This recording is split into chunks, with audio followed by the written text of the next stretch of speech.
शिवसेना उद्धव बाळासाहेब ठाकरे पक्ष अक्कलकोटकडून उसाला कर्नाटकच्या धर्तीवर पहिली उचल 3350 अंतिम 3600 एवढा प्रतिटन भाव मिळावा म्हणून तडवळ ओंकार शुगर येथे MD यांना निवेदन देण्यात आले। आनंद बुक्कानुरे यांनी MD यांच्याशी फोनवर चर्चा करून शेतकरी सेना तालुका संघटक महांतेश हत्तुरे यांच्या नेतृत्वात कर्नाटकच्या धर्तीवर योग्य भाव देण्याची विनंती केली। यावेळी शेतकरी सेना वाघमारे यांच्यासह शेतकरी बांधव उपस्थित होते। जय जवान जय किसान जय विज्ञान। आताच मी सर्व शेतकरी वर्गाला कळवू इच्छितो की आम्हाला आपला उसाला सीझन चालू होऊन 20 दिवस झाला तरी कोणी आपल्या तालुक्यात आपल्या भागात ऊस बिल किती द्यावं हे ठरलं नाही।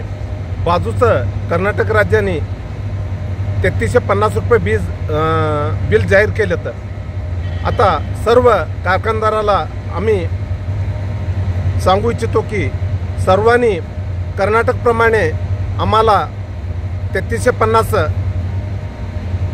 रक्कम ऊस गेल्यापासून 14 दिवसात अदा करायला पाहिजे व सर्व आम्हाला तालुक्यातील आमदाराला आणि प्रशासनाला आम्ही विनंती करू इच्छितो की परवा आम्हाला आमचं ऊस बिलाबाबत आम्ही रास्ता रोको शांती मार्गाने रास्ता रोको केल्यावर आम्हाला आमच्यावर गुन्हा दाखल झाला। मागच्या वर्षाचं FRP थकबाकी असून पण सर्व कारखाने चालू आहेत। ते साखर सम्राटाला त्यांच्यावर गुन्हा होत नाही का होत नाही?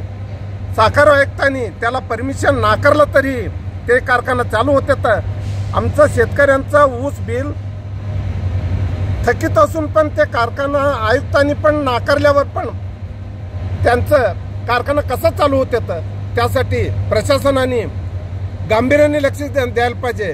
फक्त पेपरबाजी करू नका।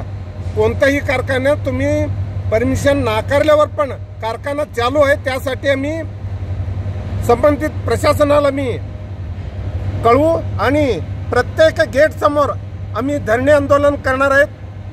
कोणत्याही परिस्थितीत प्रशासनाने गांभीर्यपूर्वक विचार करून सर्व शेतकऱ्यांचं वीज बिल आपलं ऊस बिल अदा करायला पाहिजे। एखाद्या वेळी 20 तारखेपर्यंत सर्व थकीत बिल माफ करून सर्व कारखान्यांनी पुढील हंगामाची बिल जाहीर करावं। अन्यथा आम्ही 20 तारखेपासून प्रत्येक कारखान्यासमोर आम्ही धरणे आंदोलन करणार आहेत। म्हणून माझा 2 शब्द संपवतो। जय जवान जय किसान जय विज्ञान।